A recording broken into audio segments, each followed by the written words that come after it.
For 6 months, the arrangement was simple. The quiet cook Ruth worked to remain invisible, and the lonely rancher Emery Hagan worked to forget his past. They lived in a silence built of unspoken grief. But that silence shattered the night her sleeve slipped, revealing a dark, ugly bruise on her forearm.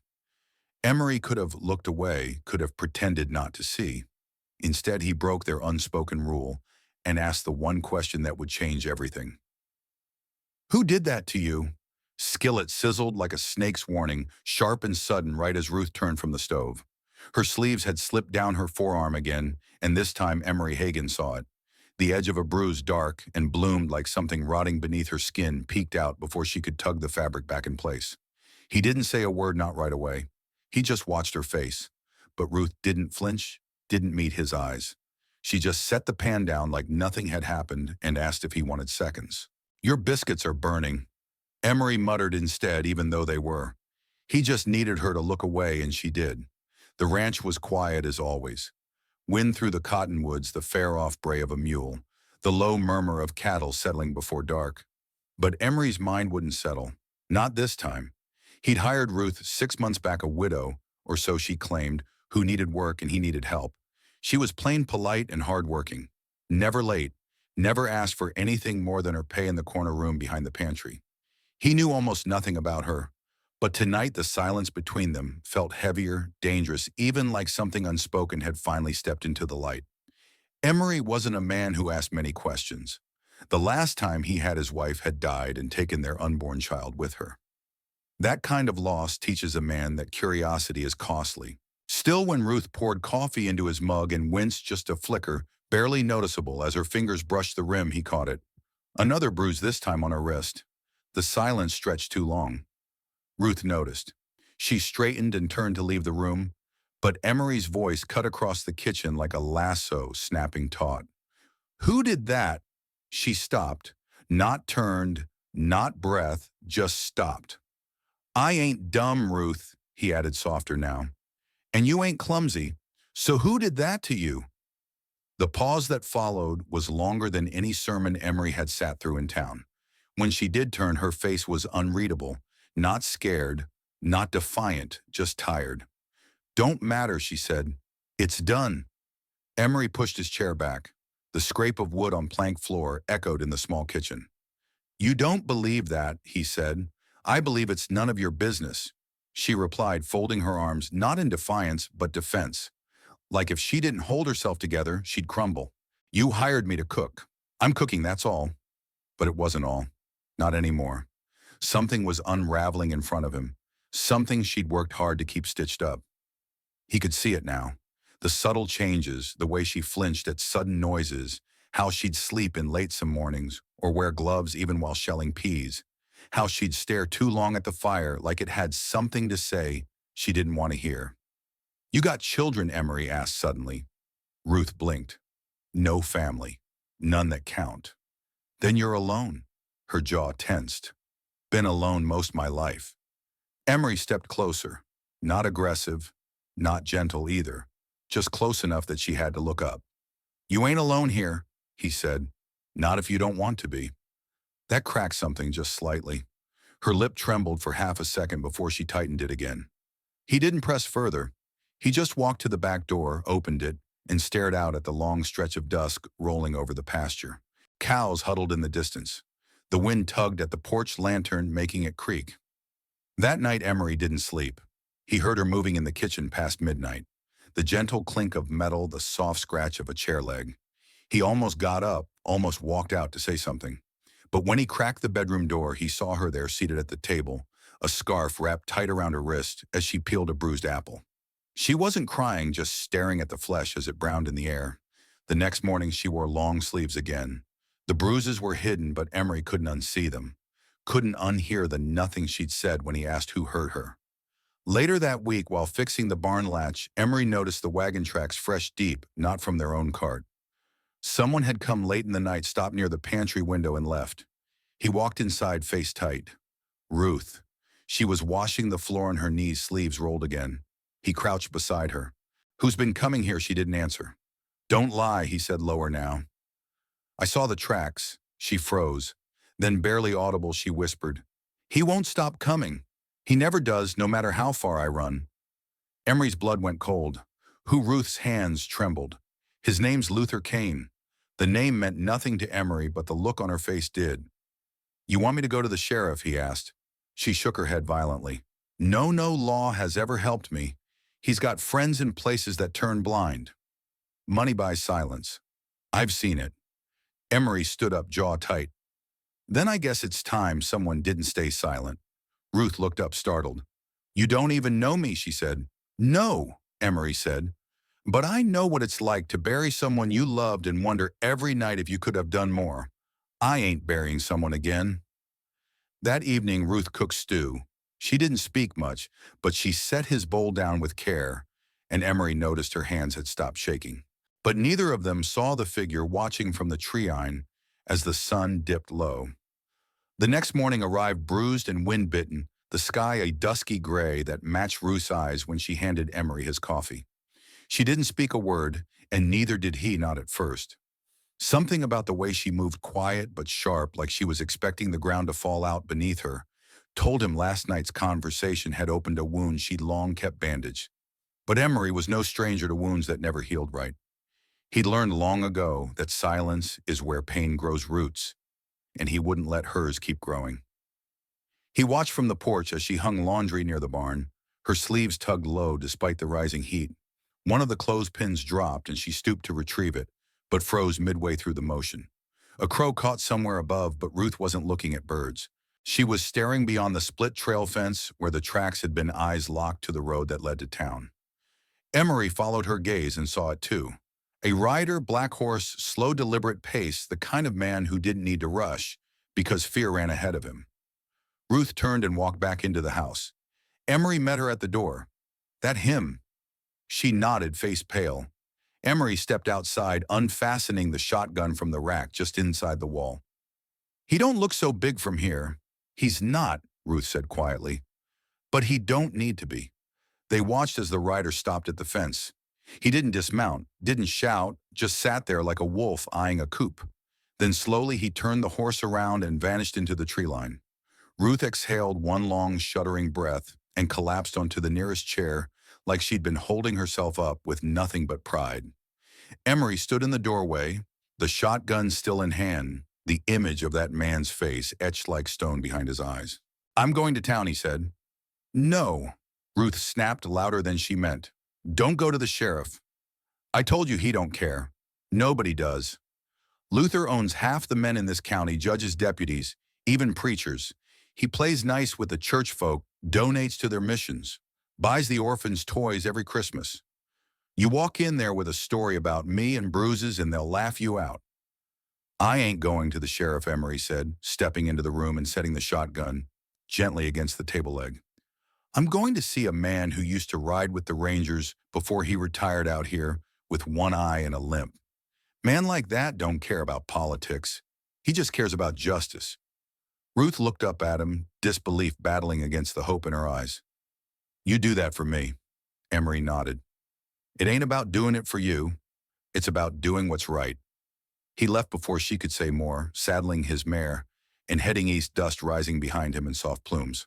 Ruth watched him ride off, and for the first time since she'd stepped foot on his ranch, she felt something strange and unfamiliar bloom in her chest. Safety. The ranch stayed quiet in his absence, but Ruth's nerves didn't. She kept looking over her shoulder, pausing mid-task to stare out windows or press an ear to the back wall. By late afternoon, she was in the pantry sorting through jars when she heard it. The floorboard creaked behind her. She spun around, heart-hammering, but it was only Emmy Emery's young ranch hand, no more than 17, with cheeks still dusted in youth. Miss Ruth, he said nervously, twisting his hat in his hands. There's a man asking for you at the gate. Her stomach dropped. What kind of man? The kind that don't blink much. Tall black hat, real polite, though said he had a message. Ruth nearly knocked over the preserves rushing past him. She hurried out the back door and crossed the field, Emmy trailing behind her like a confused pup. As she neared the fence, she saw the envelope nailed into the post. No writer in sight, just that lone, clean sheet of paper fluttering slightly in the wind. She tore it down and unfolded it. There was no signature, just 6 words. You're not worth dying for, Ruth. The letters were in ink, but she saw blood between the lines. She turned to Emmy. Get the other boys. Lock up the barn, the coop, everything. I want everyone inside before nightfall. But now back in the house, Ruth locked every window, bolted every door. She laid Emery's shotgun across her lap and sat in the kitchen's corner with a blanket over her knees, listening to every creak and moan of the house like each was a scream. Outside, the sun bled itself dry across the sky. Emery returned after midnight, the hooves of his mare sounding like gunshots in the quiet. When Ruth opened the door, he saw the barrel of his own shotgun pointed at him and lifted both hands. "It's me," he said calmly. She lowered it, breathless. "You came back." "Of course I did." He stepped inside, eyes scanning the house. "You see him again?" "Nobody left this." She handed him the note. Emery read it once, then twice, then folded it carefully and tucked it into his pocket. "Did you find the man you were going to see?" she asked. "I did. And he's willing, said he needs a name, a face, and a reason. Told him he'd have all three by morning. But Luther, he doesn't fight fair." Emery nodded. "Neither do I." They both sat down, the house quiet around them. "I won't run again," Ruth whispered. "You won't have to." He took her hand. Not in romance, not even in comfort, just in solidarity. That night, the two of them didn't sleep. They kept lamps low and doors locked. And when dawn came, it brought with it dust on the horizon. But this time it wasn't one man riding toward them. It was three. Emery stood on the porch, shotgun slung across his back, Ruth at his side with a revolver she hadn't touched since her brother taught her how to shoot. As the riders approached, one peeled off and rode north. Another went south, but the third, the one with the black hat, kept coming. He stopped at the same post he'd nailed the note to, this time dismounting. Emery stepped down from the porch. The two men faced one another across 10 paces of packed dirt. "Morning," Luther said, smiling. "You don't belong here," Emery replied. "I'm just here for a girl. She's mine. She's not yours." "Not ever." Luther tilted his head. "You think you can stop me?" "I don't think," Emery said. "I act." And behind him from the shadows of the porch stepped the one-eyed ranger. The one-eyed ranger didn't say a word as he came down those porch steps. He didn't have to. His presence alone froze the air. A thick quiet settled between the two men, standing 10 paces apart, with Ruth watching from behind the curtain, like her breath would tip the balance. Luther's grin twitched like the confidence in his bones had cracked just a hair. "Now hold on," Luther said, finally shifting his stance. "I didn't come here for no blood, just a conversation." The ranger kept walking. "No reason to escalate things," Luther added, backing one step toward his horse. "I got no quarrel with you, sir." Still no answer. The rears, his coat flapped in the wind, revealing the iron on his hip, two revolvers matched, worn down from use. Not showy, not flashy, just old tools in the hands of someone who'd buried too many devils to be scared of another. Luther turned his eyes back on Emery. "You're playing a dangerous game, rancher. That woman you're protecting, she's cost men more important than you a whole lot of trouble." "She's not costing me trouble," Emery said. "She's giving me purpose." Luther's mouth tightened. "You think you can just clean up someone else's mess, take in a broken woman, patch her together, and feel like a hero?" "No," Emery said simply. "I think I can be a man." At that, the ranger stopped just beside Emery. He didn't raise a gun. He didn't flinch. He just spoke, voice as dry and dead as wind on old bones. "You're trespassing." Luther's smirk was gone now. "All right. All right. I'll leave for now, but don't mistake mercy for weakness." "You should go before I mistake it for permission," the ranger said. Luther clicked his tongue, then turned back to his horse. He mounted in one smooth movement and rode off without another word. But the dust his horse left behind wasn't a retreat. It was a warning, a promise. Ruth felt it deep in her chest as she stepped out onto the porch, arms trembling. "Thank you," she whispered to the ranger. He nodded once, then turned to Emery. "I'll stay in town a few days. If he comes back, wire me." "You've got friends now. Appreciate it," Emery said. By mid-morning, the ranch was still again. But Ruth knew better than to believe silence meant peace. She kept her hands busy mending curtains, organizing spices, baking loaves of bread she didn't need.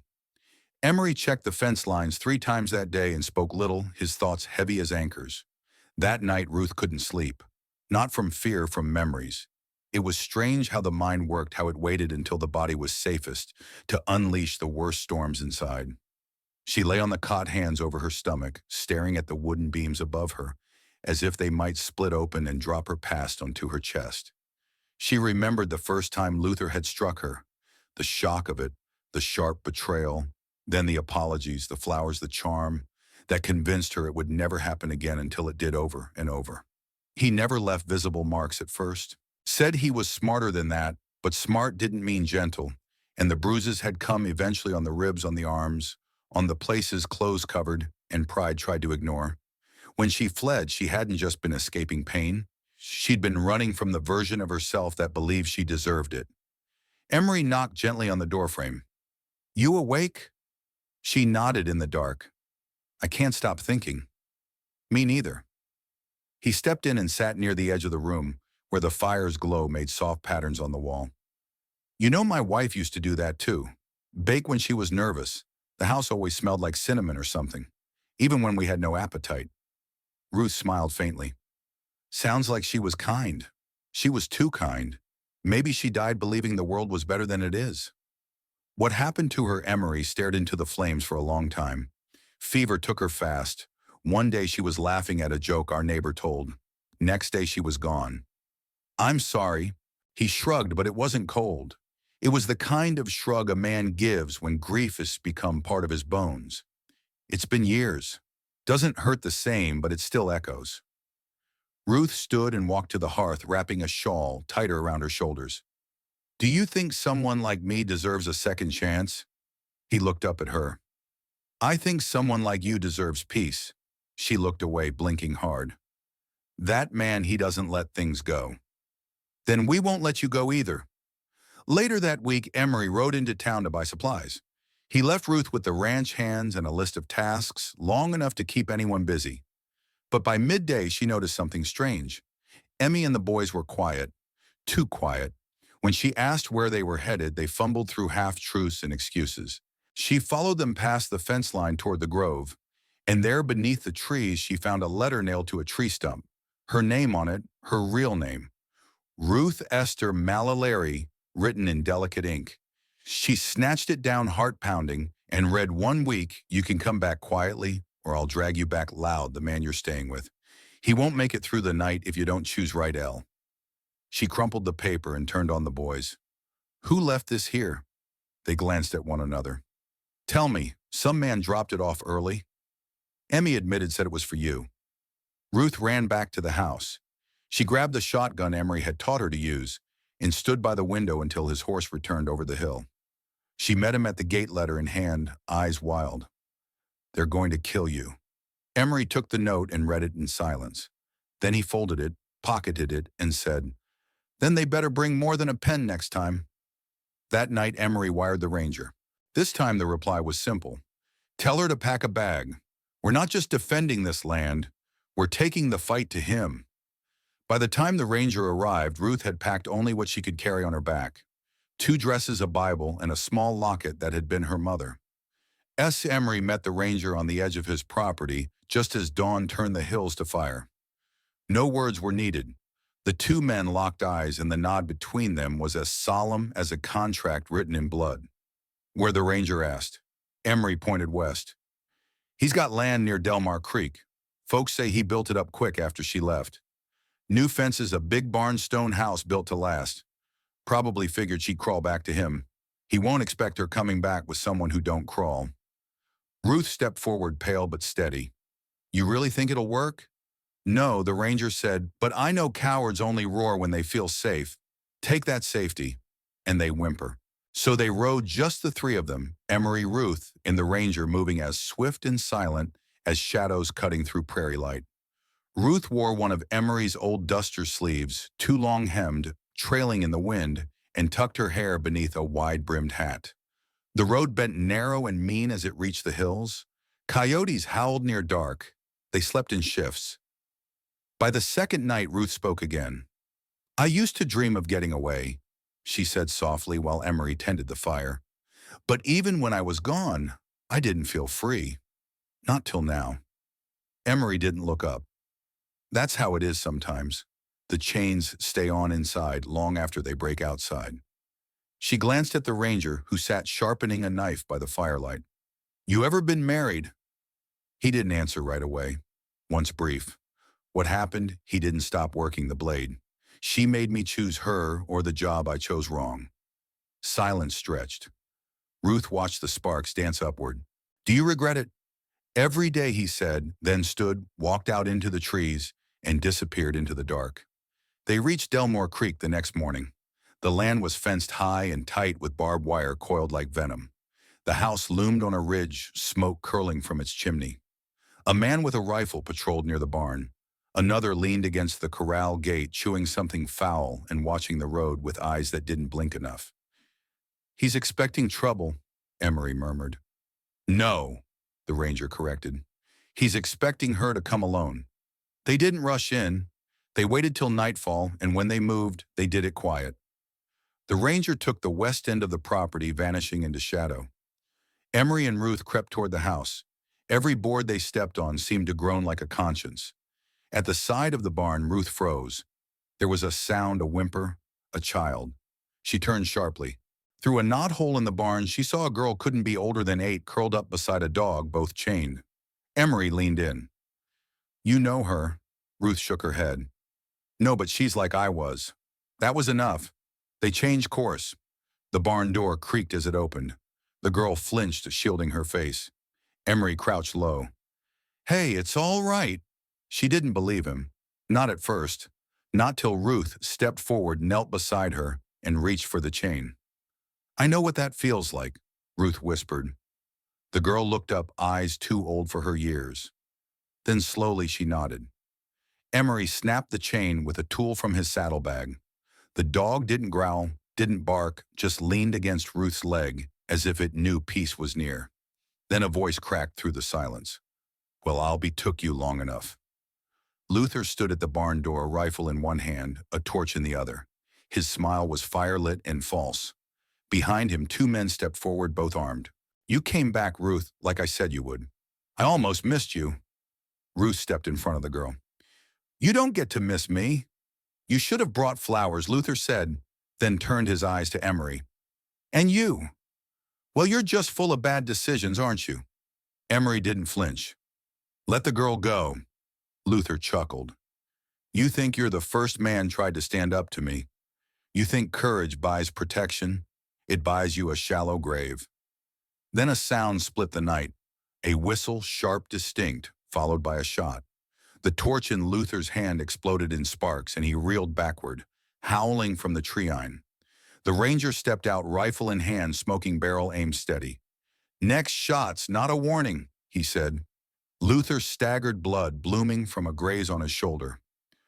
You'll hang for this, he spat. I got friends. Not anymore, the ranger said. They all read the letter I sent. The judge, the sheriff, the preacher. They know about the papers you forged, the girls you bought, the land you stole.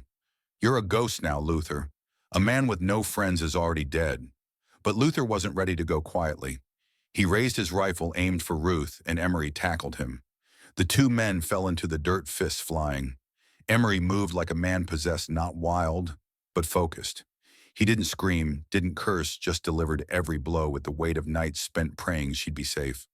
With the ache of knowing peace wasn't passive, it had to be fought for. By the time Luther stopped moving, his face was a mess of blood and dust. He groaned once, then went still. Ruth stood over him, breathing hard.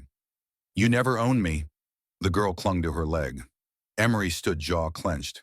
The ranger approached, knelt by Luther, checked his pulse, and nodded once. He'll live for now. Later, as the sun rose over the wreckage, Ruth stood near the creek, washing the girl's hands while Emery built a fire for breakfast. The dog sat nearby, tail thumping slow. The ranger saddled his horse. You two going to be all right? Emery nodded. We will now. Ruth glanced at him, eyes soft. Thank you. The ranger didn't smile, but his nod carried more than words. He rode off without ceremony, like a man who knew his purpose had been served. That night, the girl slept between Ruth and Emery on a bed of quilts. The stars burned above like candles in heaven. Emery whispered into the dark. What's her name?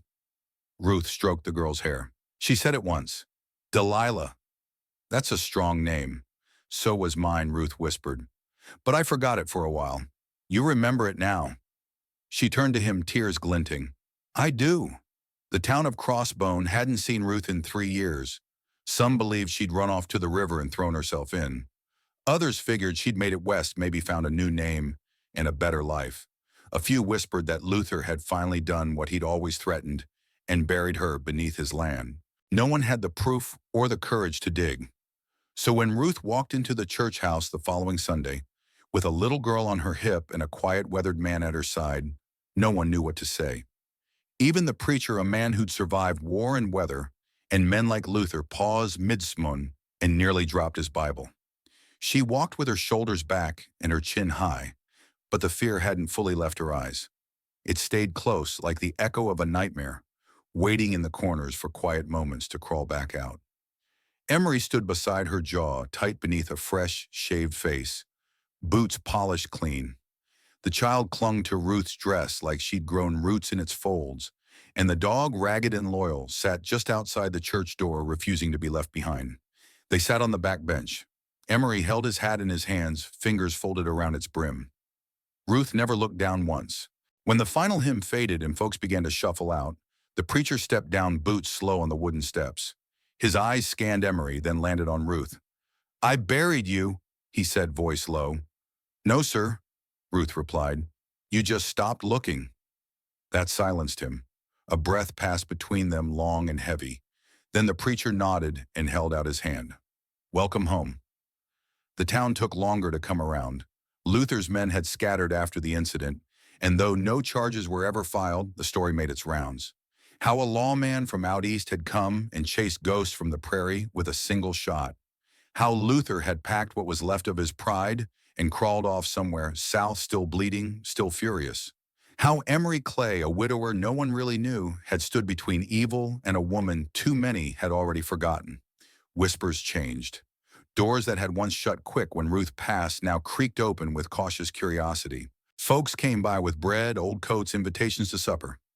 Ruth accepted little, but she smiled when she could. She walked the girl to the schoolhouse and waited until she disappeared through the door before leaving. The dog waited with her always. Emery repaired the fence, built a new porch swing. He taught the girl Delilah how to feed the chickens without scaring them, how to press her palm flat for the horses so they wouldn't nip. She giggled more now, still startled at loud noises, still flinched if someone raised their hand too fast, but her shoulders no longer curled so tightly inward. She slept through the night. It was late October when Ruth asked Emery if he'd sit with her by the fire. They hadn't spoken much since their return. Words they both knew could sometimes do more harm than good when spoken too soon. But that night she sat on the floor beside the hearth, knees pulled to her chest, and watched the flames with eyes that saw something far older than fire. I never thanked you, she said. You don't have to. I do, she turned to him. You didn't have to help me. He looked down at his hands. I didn't help you, Ruth. I just did what a man should do. She studied him. Not many would have then. Not many deserve to call themselves men. Silence again, but gentler this time. I don't know how to live like this, she whispered. He looked over like, what save? Emery leaned forward, voice soft. You don't have to know. You just have to let yourself try. Delilah stirred upstairs, muttering something in her sleep. Ruth stood halfway ready to go, but Emery placed a hand lightly on her wrist. She's all right. Ruth exhaled and sat back down. She calls me Mama, she said. You are. She shook her head. Not yet. Not really. She had one once, but she's starting to forget. I can see it in her eyes. Emery didn't reply. She deserves better than a woman with broken pieces. Ruth said she deserves someone who loves her. Emery said, that's all, that's everything. She looked at him again, and in that glance was something unspoken, a question neither of them had the courage to voice. Not yet. Snow came early that year. By the time the frost touched the fence rails and turned the pasture silver, Ruth had found a rhythm. Mornings were slow, filled with eggs and biscuits. Emery's voice humming old hymns while he chopped wood. Delilah helped in the garden, bundled in a too large coat someone from town had gifted. The dog still trailed her everywhere. But peace is fragile. It lives on borrowed time. It was midweek when the knock came. Not the weak, ghostly kind that starts stories, but a firm, measured rap. Ruth froze where she stood, flour on her hands, pie half rolled on the counter. Emery opened the door. Three men stood outside, not townsfolk, not law, travelers maybe or worse. Looking for Luther Mays, the tallest said. He had a deep scar down his jaw and eyes that didn't smile. He's got something belongs to us. Emery didn't blink. Ain't no Luther here. The man stepped forward. He sold us a girl 9 years old. Said she'd be at his place till spring. She ain't there, but his blood's on your barn floor. Emery didn't step back. That your business? The man smiled slow. It is now. Ruth appeared behind Emery, pale but steady. She saw the man's gaze shift, saw how he tried to look past Emery into the house. His smile widened. Ah, there she is.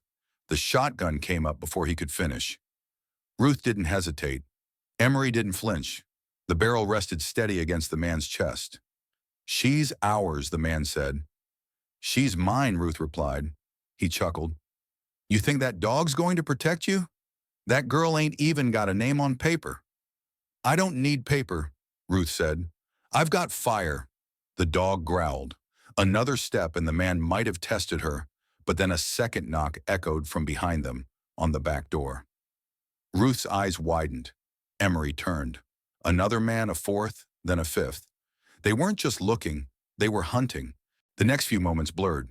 Emery moved fast, grabbing the rifle from the wall. Ruth grabbed Delilah from upstairs. The dog barked once, then launched itself out the front door and into the legs of the tallest man. Chaos erupted. Gunfire shouts, splintering wood. Ruth ran for the cellar. Delilah clutched against her chest. Emery held the front, firing from the porch, then falling back inside as the windows shattered around him. But they didn't run. They made a stand.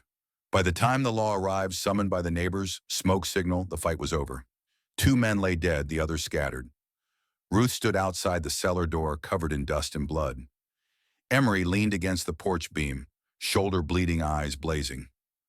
Delilah sobbed into Ruth's neck, fingers clenched so tight they'd bruised.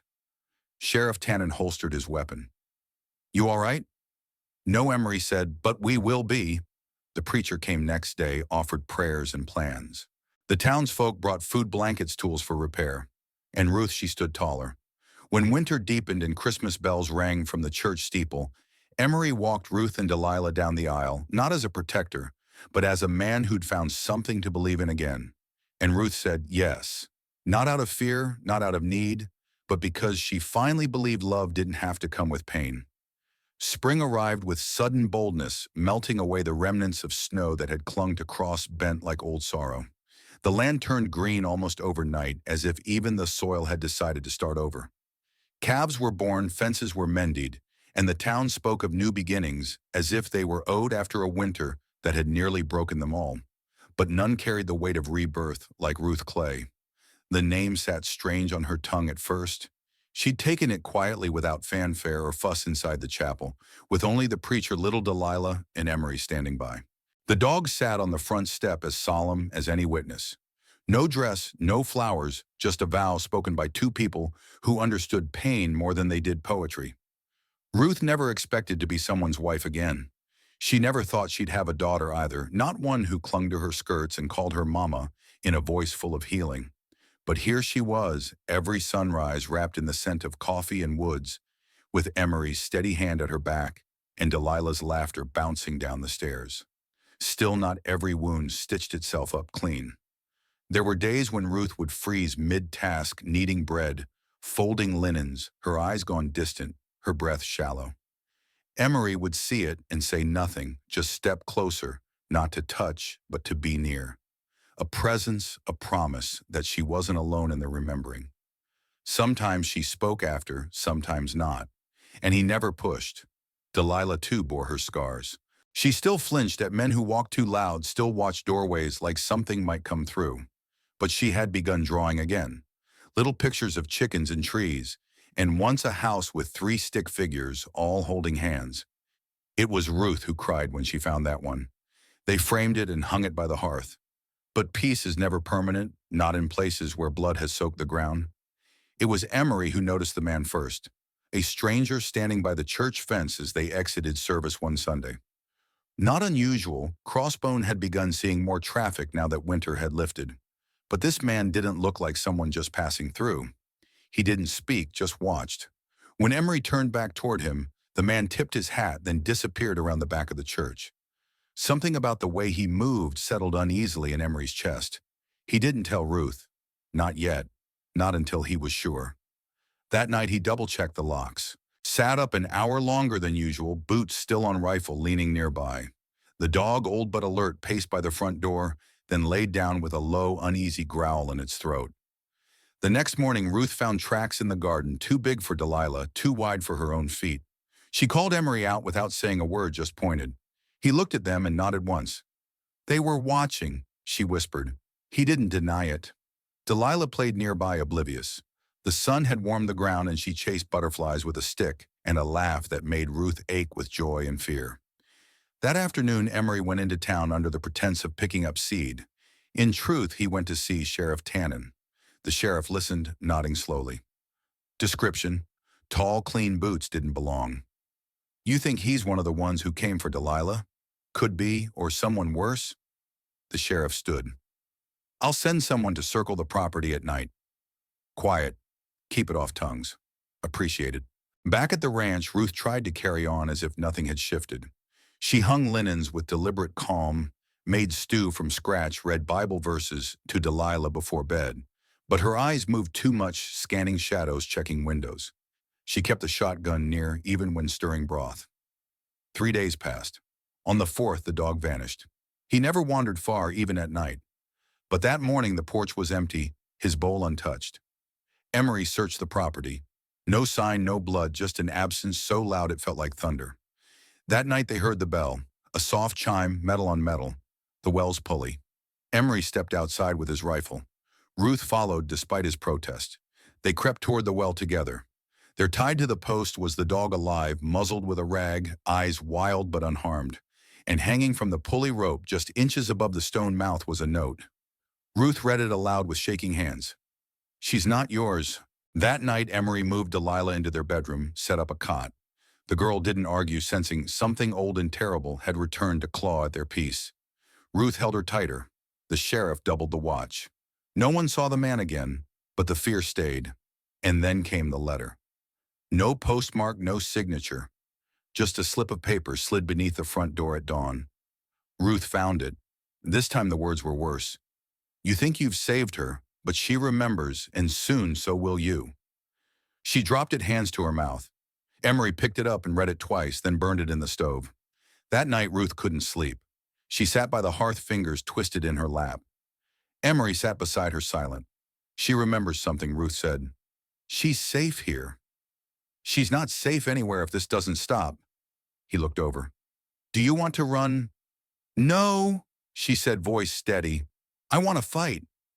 Delilah stirred upstairs, a soft cry. Ruth went to her arms, already outstretched. She found the girl sitting up in bed, eyes glassy. Mama, she whispered. He came to me in a dream again. Ruth froze. Whose sweetheart? The man with the belt, the one with the white hair. He used to lock me in the dark. Ruth held her heart racing. Delilah whispered, he says he's coming back. Emery didn't waste time. Before the morning sun had even lifted fully above the tree line, he had already saddled his horse and was speaking in low tones with Sheriff Tannen outside the jailhouse. Ruth waited near the general store with Delilah pressed against her hip, watching her husband with the kind of quiet intensity that only came from love wrapped in fear. Her hands never left the child's shoulders, not once. She described him, Emery told the sheriff, voice rough from a sleepless night. White hair, a belt, he used to hit her with, locked her in dark places. And he's been showing up in her dreams again, same as before. Sheriff Tannen leaned against the porch rail, arms crossed his jaw, working back and forth like he was grinding stone between his murs. And now the notes. The dog, the message at the well.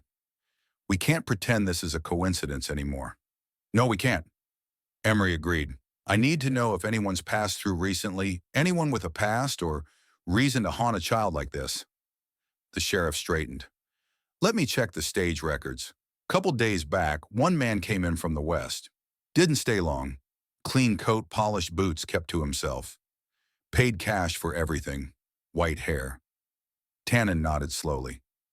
Didn't seem old enough for it, but yeah, white as snow. Where did he go, didn't say. Left on horseback, headed south. Could have circled around, though he never gave his name. That afternoon, Ruth and Emery reinforced every door and window on the ranch. Boards over glass locks, tested and retested weapons placed strategically in reach. They moved the mattress to the center of the bedroom so Delilah wouldn't be near any window.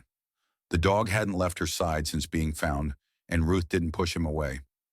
Every time he growled low at a creak or distant sound, she felt the heat of her fear settle closer to her heart. That evening, a noise broke through the safety of their preparations. It started as a whistle, just one long note, steady and high, like someone calling a dog. Emery stood up fast, rifle already in hand. Ruth grabbed Delilah, pulled her down behind the overturned table. They turned into a barricade. Then came the voice, smooth, familiar, coated in something venomous. "I've come for what's mine." The blood drained from Ruth's face. Emery stepped to the front door. "You've got one chance to turn around," he called out. "You put your hands in the air and walk away, or I swear to heaven, I'll bury you right here." Silence. Then a laugh, soft, slow, sickening. "You've been feeding her lies," the man said. "But she remembers me now, don't you, little bird?" Delilah whimpered. That's his voice. He's the one who, she didn't finish, just pressed her face into Ruth's coat and shook. The dog snarled, every muscle in his old body alive with alertness. "I'll count to 3, Emery warned. "If I see a shadow move, if I hear one more sound from you, it's over. 1, a rustle near the porch. 2, the clink of metal. Maybe a spur, maybe something worse. 3, a shot rang out. Emery didn't hesitate.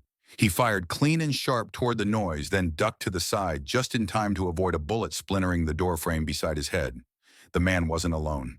2 others stepped from the shadows, rifles in hand, but Emery was ready.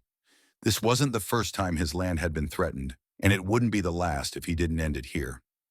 Gunfire thundered through the night. The dog launched forward, teeth snapping as one of the men reached for the front door. Ruth didn't scream. She just shielded Delilah with her whole body and prayed hard, her whisper barely audible. "God, not this time. Please, not this one." Outside, Emery dropped one of the attackers with a clean shot through the thigh. The man screamed and dropped his weapon, crawling backward into the dark. The second fled into the trees, too cowardly to face a man defending his family. Only the white-haired man remained. He stepped into view with a grin stretched across his pale face.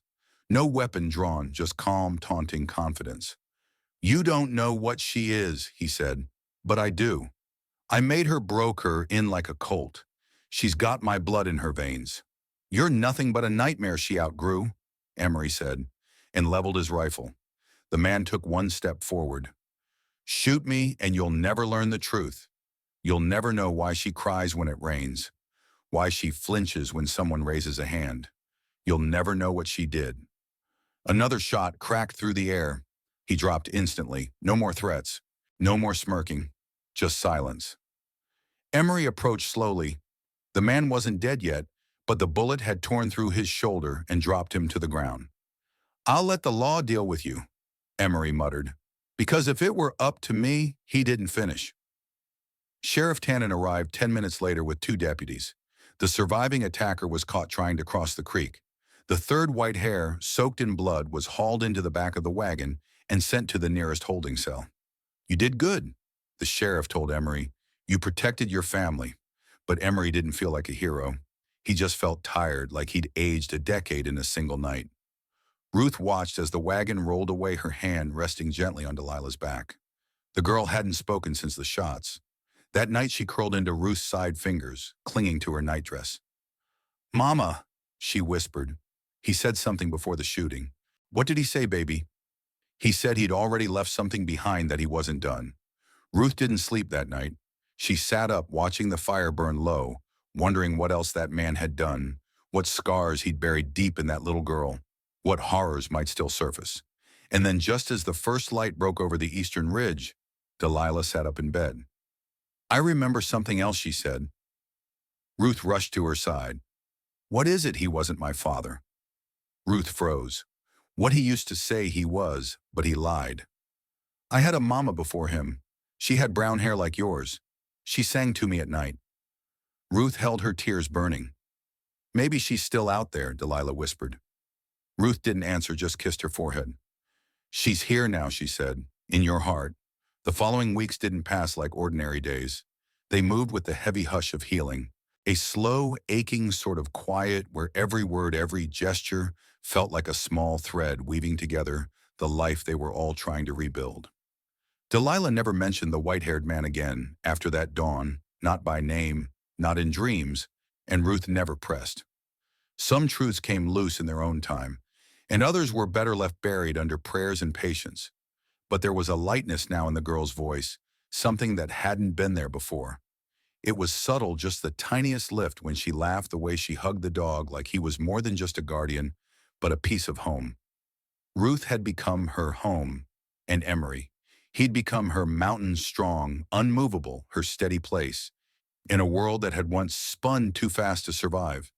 That autumn brought a calm neither Ruth nor Emery had dared to expect.